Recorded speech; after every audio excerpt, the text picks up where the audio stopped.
नमस्कार, आदाब। प्रोग्राम पैगाम हिंद भारत देशना में आपका स्वागत। मैं हूं श्रीकांत सक्सेना। दोस्तों, ये प्रोग्राम है हिंदुस्तान की विरासत के बारे में, the very rich heritage of India.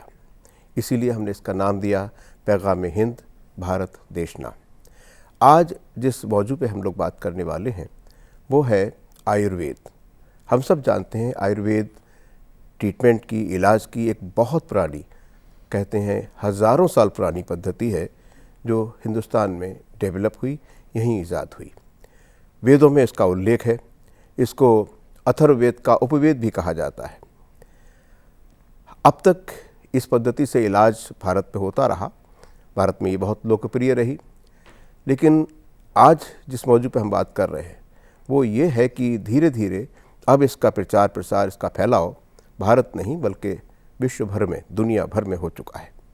दुनिया का कोई कोना नहीं है, चाहे वो यूरोप हो, अमेरिका हो, लैटिन अमेरिकन कंट्रीज हो, मिडिल ईस्ट हो, सब जगह आयुर्वेद के केंद्र खुले हैं और वहाँ क्वालिफाइड पढ़े लिखे आयुर्वेदिक डॉक्टर्स हैं। आज जिन लोगों से हम आपकी मुलाकात करा रहे हैं उनका अधिकार, वो माहिर हैं आयुर्वेद के, और उनमें से पहली हैं मिस मार्टिना जिस्का। ये हैं चेक नेशनल हैं और शायद आपको पता हो कि दुनिया में सबसे पहले जहाँ संस्कृत पढ़ाई जाती थी उनमें, यानी लगभग 1850 या उससे भी पहले, वो चेक की प्राहा यूनिवर्सिटी में पढ़ाई जाती थी। और भी 2-4 यूनिवर्सिटीज़ हैं, लेकिन प्राहा वो वाहिद यूनिवर्सिटी है जहाँ लगभग 150-200 साल पहले संस्कृत करिकुलम में थी। वहाँ से हम आई हैं हमारी मेहमान मार्टिना। इसके अलावा हमारे साथ हैं doctor VK. Yadav. Doctor VK. Yadav CGHS में चीफ मेडिकल ऑफिसर हैं आयुर्वेद के, और आपकी एक्सपर्टीज भी पंचकर्म में है। मार्टिना ने बेसिकली एलोपैथी में अपनी MD किया और उसके बाद में तकरीबन 20 साल पहले उन्होंने ये तय किया कि अब हमें आयुर्वेद की तरफ स्विच ओवर करना चाहिए। इसके बाद उन्होंने नीदरलैंड्स की यूनिवर्सिटी में भी पढ़ाया, अमेरिका में पढ़ाया आयुर्वेद को। उनका भी पंचकर्म में और आयुर्वेद के अलग अलग तरीक़ों से जो इलाज किए जाते हैं उनमें अधिकार है। तो शुरुआत करते हैं मार्टिना आपसे। तो first thing is, let us share with our viewers, why did you decide to switch over from your MD to Ayurveda, and when did you decide? I was practicing at a university hospital, neurology, which means I spent lots of time in the hospital with my patients. Majority of neurological diseases are slowly evolving. Was it at Praha? Yes. So I had a lots of time to be with my patients and to speak with them and understand not only their disease but them as a people. But within the modern medicine, there was no place for how to use this knowledge or even how this would affect their medical condition. So about 2 years after finishing medical school and being in this practice, I stumbled, you can say it was fate, it was chance, who knows, to a lecture about Ayurveda, which was very briefly after all the political change 30 years ago in my country, when the knowledge from the West and different influences come. There it was the first time when I heard about existence of such a system, and it presented with everything as a clinician I needed, and I was missing in the Western medicine. Right. It had a place for lifestyle, for individuality, for mind, for habits, and so on. So right from the beginning, it was a perfect match for me. Right. And then I left, moved to the United States, and at the beginning I did not think there is a place I could practice Ayurveda. So I went through medical field, but it was such a different field that after a few years I realized I remembered actually the fascination with Ayurveda and short encounter I have had, and returned to it, and that was 20 years ago, and I never looked back. Oh, that's great. Nobody can deny the importance of modern sciences, modern medical sciences. But at the same time, did you notice that there is a sort of a different perspective. If you look from the Indian perspective, I would say otherwise in allopathy, the things are chemical basically. Right. It's all Right. a game of chemicals. How you Right. treat with the chemicals. Chemicals are there in Ayurveda also, but Yes. it's organic. You take that integrally. That is probably the difference. Is it so?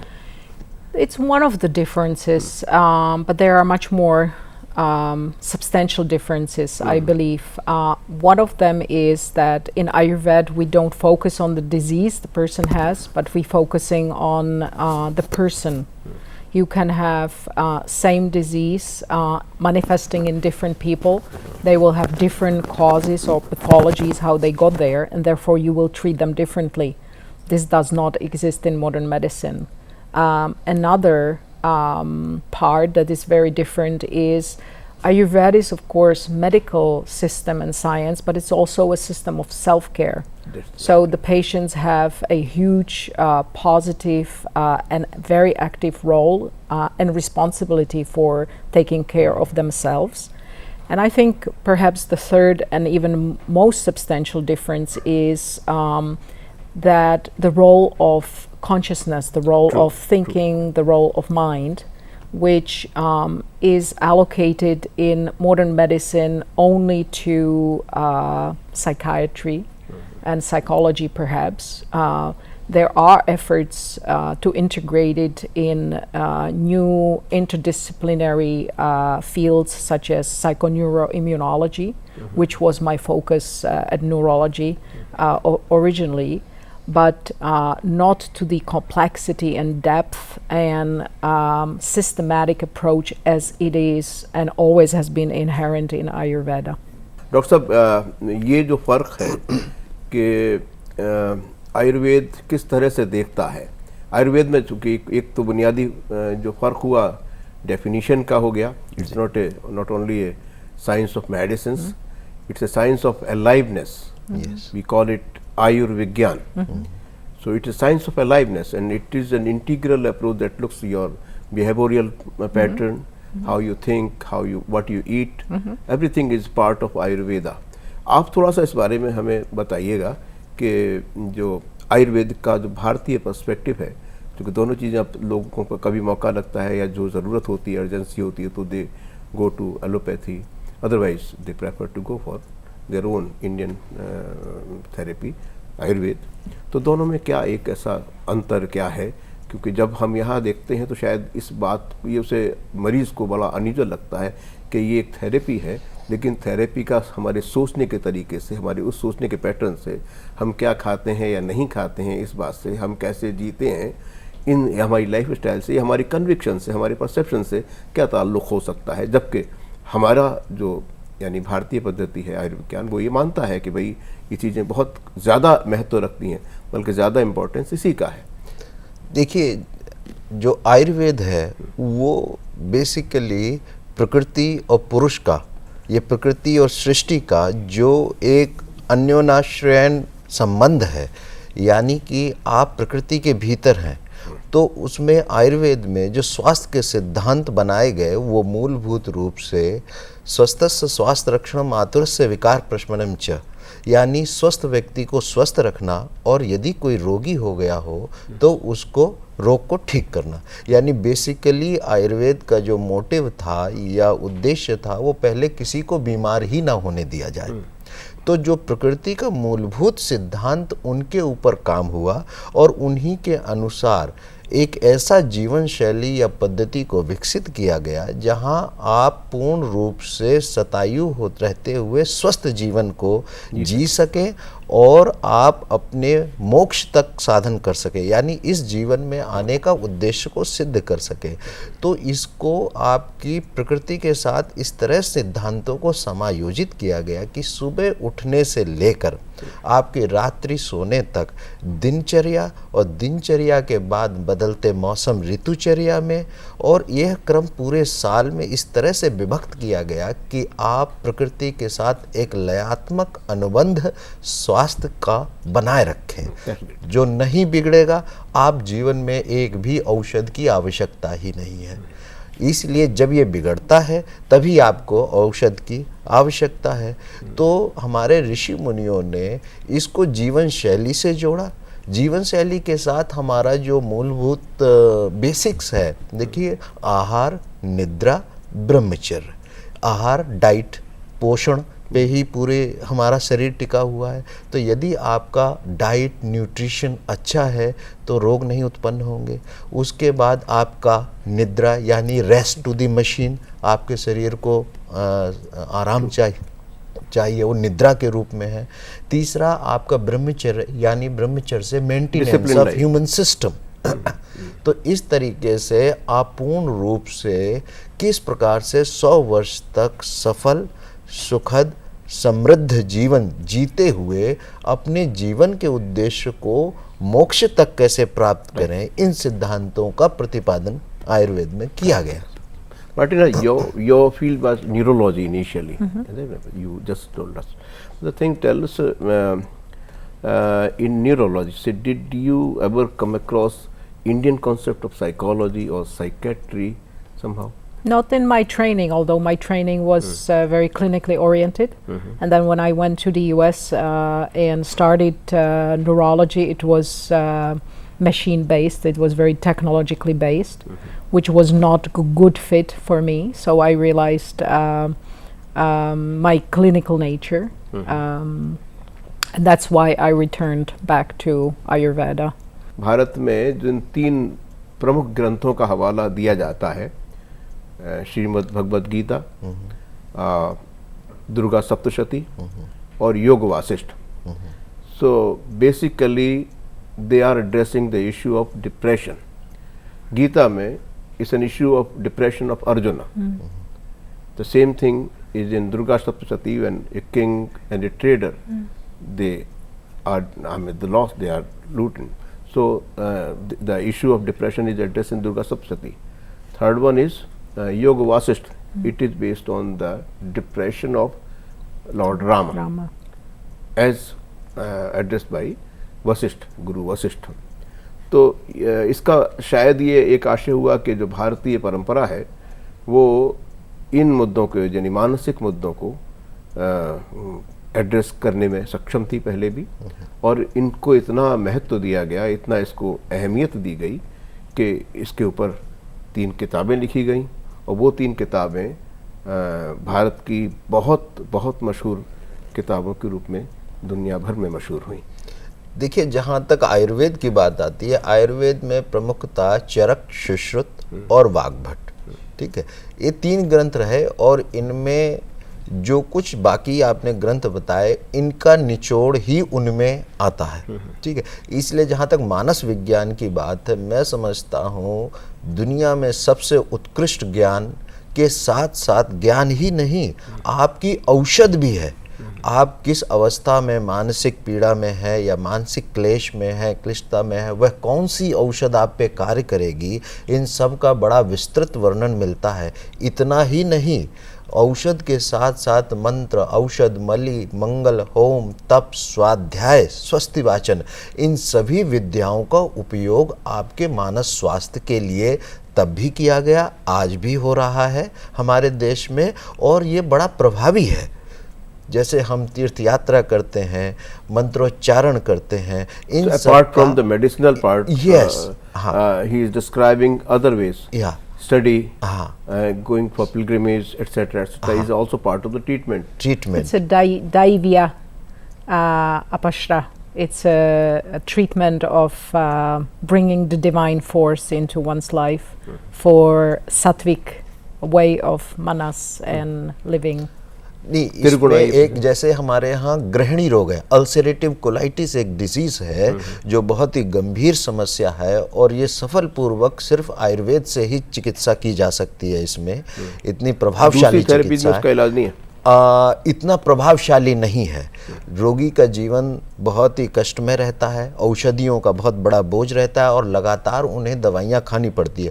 जबकि आयुर्वेद में ulcerative colitis या इसकी बहुत ही chronic stage जब Krones disease के रूप में परिवर्तित होती है, जिसमें एक मरीज को कई बार 20-20, 25-25, 33 बार टॉयलेट या लेटरिन जाना पड़ता है, ऐसी अवस्था में ये आयुर्वेद से इसमें खास बात यह है कि मन का देह से इन्वॉल्वमेंट हो जाता है। हमारे यहाँ ये चिंतन रहा है कि शारीरिक व्याधि मानसिक हो जाती है और मानसिक व्याधि शारीरिक हो जाती है। ये कॉन्सेप्ट आयुर्वेद का बहुत प्राचीन रहा, इसलिए आज के में मनोदैहिक साइकोसोमैटिक नाम से लोग इसकी चर्चा करने लगे हैं।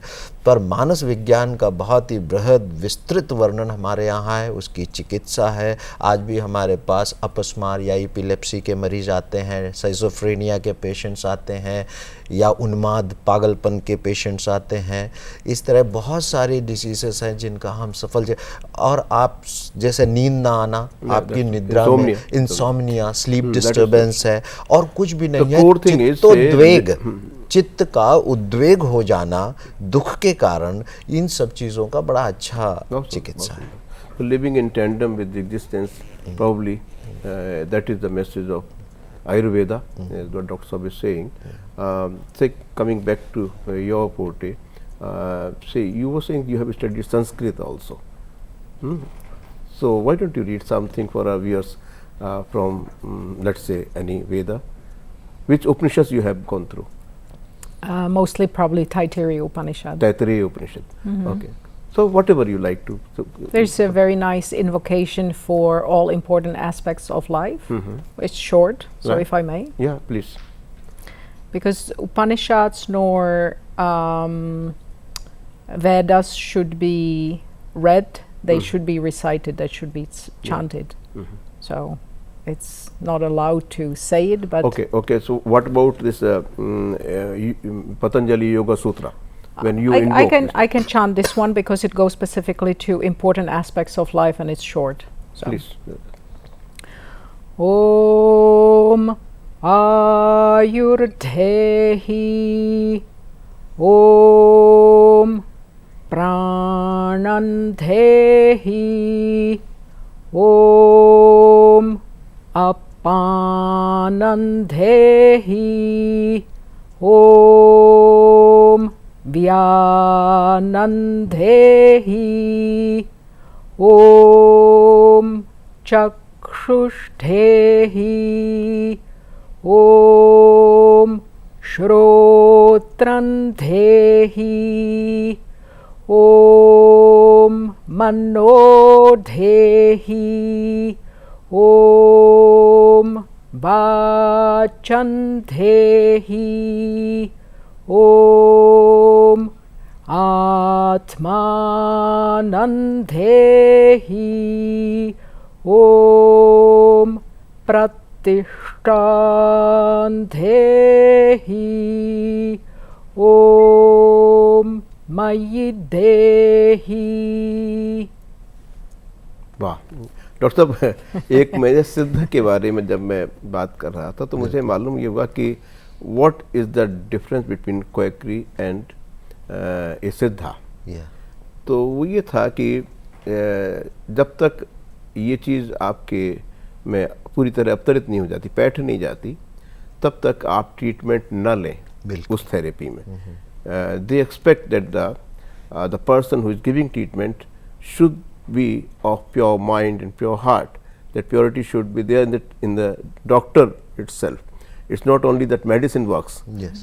It's I mean, if a person with a good character, with pious mind and with compassion, he is authorized to give the treatment. Authorized to give the treatment. That is in Siddha. Good. That's right, Martina. So coming back to your forte, neurology and psychology. We probably in India have been practicing this thing for long because in as Iqbal has said कि यूनान, मिस्र, रोमा सब मिट गए जहाँ से, बाकी रहा है केवल नामो निशान हमारा. So there were other civilizations also in the world, but why India stood withstood all these ups and downs. The reason was कि आज भी अगर आप देखें तो 5000 साल पहले अगर कोई बच्चा सूर्य को जल चढ़ाता था, तो वो प्रैक्टिस आज भी जारी है। आज भी जारी है। अगर किसी के पैर आप छूते थे, देवताओं के पैर आप छूते थे, आप हवा के, वायु के, अग्नि के प्रति कृतज्ञ होते थे। देवता का आपने उन्हें नाम दिया। देवता का मतलब देने वाला, जिस किसी से आपने कुछ लिया उसके प्रति एक कृतज्ञता भाव, thankfulness was there in Indian life. That was the basic precinct. But the thing is, probably now with the advent of modern sciences, and which is also equally required, this is the distinction we can. That is why our therapy are being accepted in the West as well. They are very good in modern sciences. They have made remarkable achievements, but it's probably not all inclusive. They probably leave aside I mean the living pattern, behavioral pattern, how you react to the living beings, not only your compatriots or others, but the entire living being. What your equation with other, the very approach of compassion is compulsory in Ayurveda. Is that the case? I think it's compulsory in life, but specifically in Ayurveda, it's a dharmic profession. There's no question about it. It's sadhana, and we are lucky that we are in a position to be able to alleviate human suffering. But as you said, Charaka mentioned there are 4 corners of a good successful treatment. All have 4 requirements. What are those 4 corners? It's the doctor, the patient, the medicine, and the attendant, the environment that's supportive, whether it's family member. And he described 4 requirements for each, and all 16 therefore have to be there to work well. But we also need open-minded, trustful, collaborative patients who follow the recommendation. Ayurvedic treatment is not passive. It's not all in the hands of a physician. There is also equal involvement of the patient as well.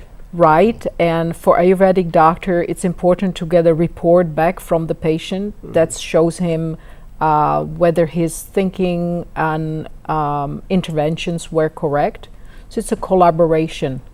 It's a partnership, actually.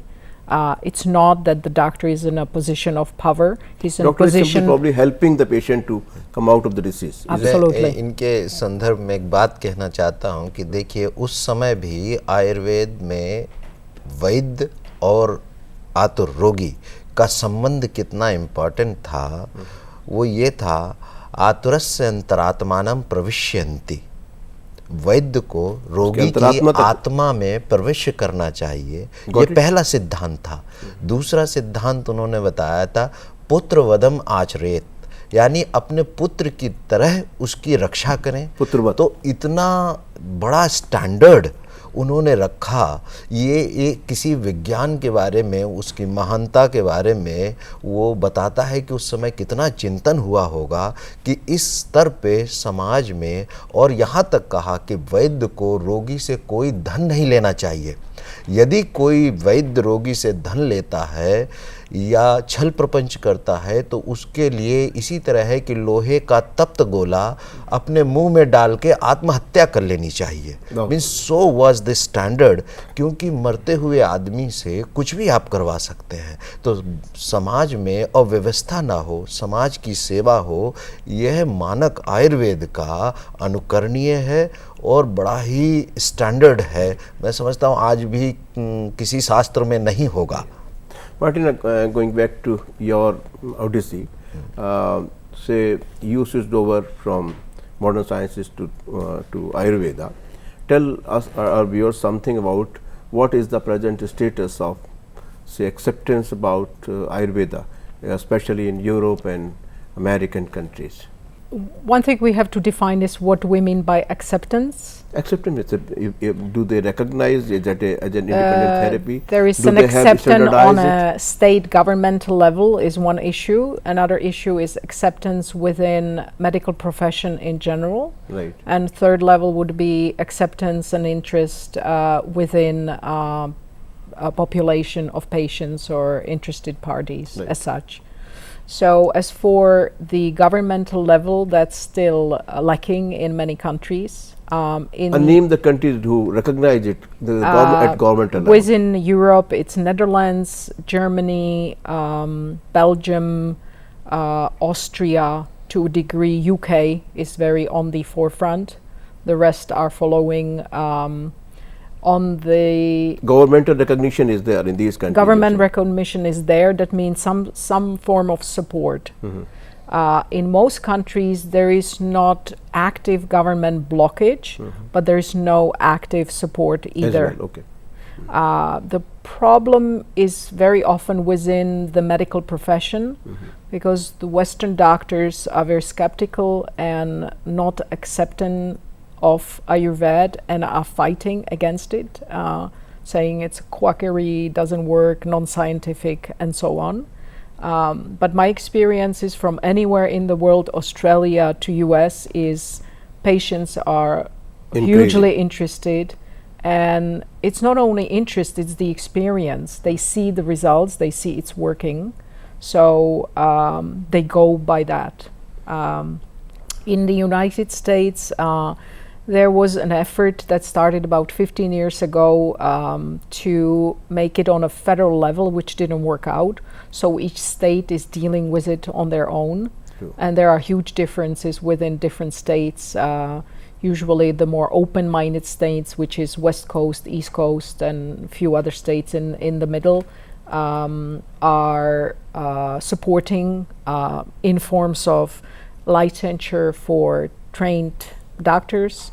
Some states are dealing with it that only MDs trained in Ayurveda can practice, and so on. You have taught Ayurveda at Netherlands, I believe. Yes, as well. So how long you were there and what was your experience? I was there since the inception of the International Academy of Ayurveda in Amsterdam, and it existed for 10 years, and I was there for first 70 years.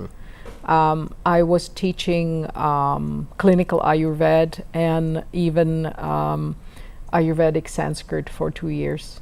Thank you, Martina. It's a very pleasant experience to talk to you on such a very, very important topic. We all know that Ayurveda is capable of, say, it's an independent therapy, and in India, the people have been practicing this therapy for maybe 6,000–7,000 years before. But it's a good sign that sooner or later, gradually, entire world is accepting it, recognizing it, and in some countries we are getting support as well. Thanks to coming to Doordarshan studio. Doctor साहब, आपका भी बहुत बहुत शुक्रिया, और ये एक बड़ा अच्छा संकेत है कि जैसा रिस्पांस इनको नेदरलैंड्स में, यूरोप में, अमेरिका में और ख़ुद अपने मुल्क चेक रिपब्लिक में मिल रहा है आयुर्वेद के पक्ष में, ये बहुत एक अच्छा शुभ संकेत है.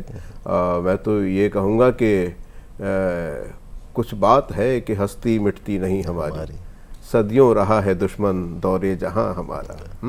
तो दोस्तों, ये थी हमारी बातचीत चेक रिपब्लिक की डॉक्टर मार्टिना ज़िस्का और हिंदुस्तान के मशहूर आयुर्वेदाचार्य डॉक्टर वीके यादव से. आपने इनकी बातें सुनी होंगी, इनके अनुभवों को आपने सुना होगा. हमें उम्मीद है ये आपके काम आएगा, आपको अच्छा लगा होगा ये प्रोग्राम. अगर आपके मन में कुछ सवाल हों, आप इस प्रोग्राम के बारे में कुछ कहना चाहते हो, तो हमें ज़रूर लिखें. हम हिंदुस्तान की विरासत पे मबनी ये प्रोग्राम पैगाम हिंद यानी भारत देशना पर एक नए टॉपिक पर कुछ नए मेहमानों के साथ